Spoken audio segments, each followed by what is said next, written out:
ఐక్యత, వర్ధిల్లాలి భవన నిర్మాణ కార్మికుల ఐక్యత. రద్దు చేయాలి జీవో 1214ను, రద్దు చేయాలి జీవో 1214ను. పునరుద్ధరించాలి భవన నిర్మాణ సంక్షేమ బోర్డును, పునరుద్ధరించాలి భవన నిర్మాణ సంక్షేమ బోర్డును. ఇవ్వాలి భవన నిర్మాణ కార్మికుల గుర్తింపు కార్డును, ఇవ్వాలి భవన నిర్మాణ కార్మికుల గుర్తింపు కార్డును. మంజూరు చేయాలి పెండింగ్లో ఉన్న క్లైమ్స్ నిధులను,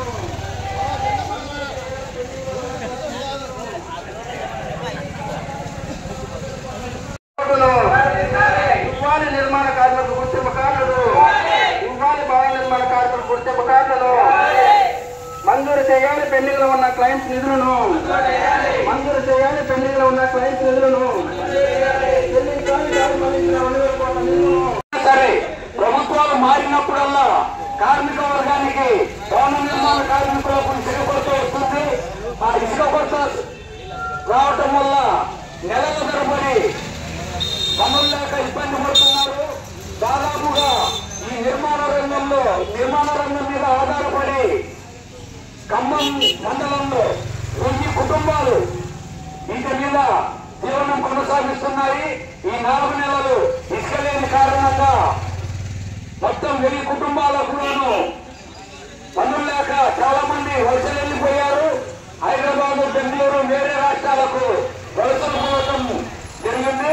మిగతా వాళ్ళు ఇక్కడ ఉన్న వాళ్లకు పూట జరగక వేరే కూలి పనులకు వెళ్ళి నిర్మాణ రంగంలో పనిచేసే కార్మికులు వేరే పనులు చేసుకుని బతకాల్సి వస్తుంది.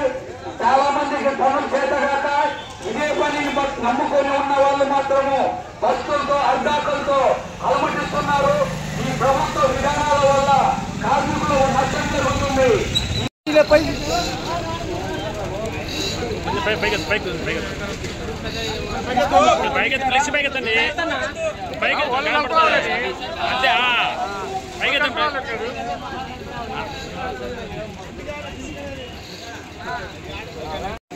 కాలం సుబ్బారావు, సిఐటియు ప్రకాశం జిల్లా అధ్యక్షుడు.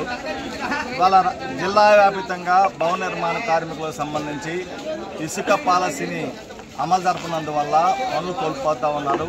వాళ్ళకు పనులు కల్పించాలని చెప్పి డిమాండ్ చేస్తూ, అట్లానే గత 10 సంవత్సరాల నుంచి గత ప్రభుత్వం, అంతకుముందు ప్రభుత్వం, 2 ప్రభుత్వాలు వెల్ఫేర్ బోర్డును నిర్వీర్యం చేశారు.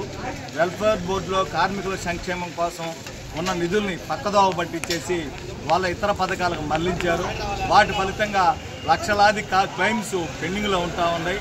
బాధితులకి రావాల్సిన డబ్బులు కార్డులు ఇవ్వట్లేదు, రెన్యువల్స్ చేయించుకోవట్లేదు. కాబట్టి వీటన్నిటినీ పరిష్కారం చేయాలని చెప్పి ఇవాళ జిల్లా వ్యాప్తంగా భవన నిర్మాణ కార్మిక సంఘం, సిఐటి అనుబంధ సంఘం ఇవాళ నిరసన కార్యక్రమాలకు పిలుపునివ్వడం అనేది జరిగింది. ఇవాళ ప్రత్యేకించి ఈ ప్రభుత్వం అధికారంలోకి వచ్చి 4 నెలలు అయింది. మేము అధికారం వచ్చినట్టే ఉచిత ఇసుక విధానం తీసుకొస్తామని చెప్పారు. కానీ ఆ విధానం రానందున ఇవాళ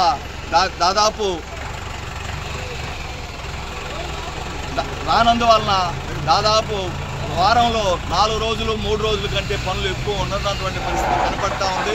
రెండవది, యజమానులకు కూడా ఇసుక ఎక్కువ రేటుకి లభించాల్సిన పరిస్థితి వస్తూ ఉంది. గతంలో 4,000, 4,500కి ట్రాక్టర్ వచ్చేటువంటి ఇసుక ఇవాళ 8,000 రూపాయల పైచీలకు పెరుగుతూ ఉన్నటువంటి పరిస్థితి కనపడతా ఉంది. ఈ సందర్భంగా మేము డిమాండ్ చేసేది, ఖమ్మంలో ఒక పెద్ద కేంద్రం, కార్మిక కేంద్రం. ఈ ప్రాంతంలో కన్స్ట్రక్షన్స్ కూడా ఈ కాలంలో బాగా పెరిగినాయి. కాబట్టి ఈ ప్రాంతంలో ఇసుక యార్డుని, అంటే ఈ ప్రాంతంలో ప్రత్యేకించి చిన్న చిన్న నదులు కూడా ఏమి లేవు. సుదూర ప్రాంతాల నుంచి ఇసుక తీసుకురావాలి. ఆ తీసుకొచ్చి ప్రభుత్వం ఇక్కడ యార్డునిగా నిర్వహిస్తే ఈ ప్రాంతం బిల్డర్స్కి సౌలభ్యంగా ఉంటుంది, కార్మిక వర్గానికి కూడా పనులు లభిస్తాయి. కాబట్టి అలాంటి చర్యలు చేపట్టాలని చెప్పి ప్రభుత్వాన్ని డిమాండ్ చేస్తూ, రాబోయే రోజుల్లో కానీ ఇసుక లభ్యం కాకుండా పనులు లేవు అని చెప్పే పద్ధతి కానీ ఉంటే మాత్రం, అదేవిధంగా వెల్ఫేర్ బోర్డుకు సంబంధించినటువంటి సక్రమంగా పనిచేయించకపోతే రాష్ట్ర వ్యాప్తంగా పెద్ద ఎత్తున భవన నిర్మాణ కార్మికులతోటి ఆందోళనకు సిద్ధమవుతామని చెప్పి ప్రభుత్వానికి తెలియజేస్తాం.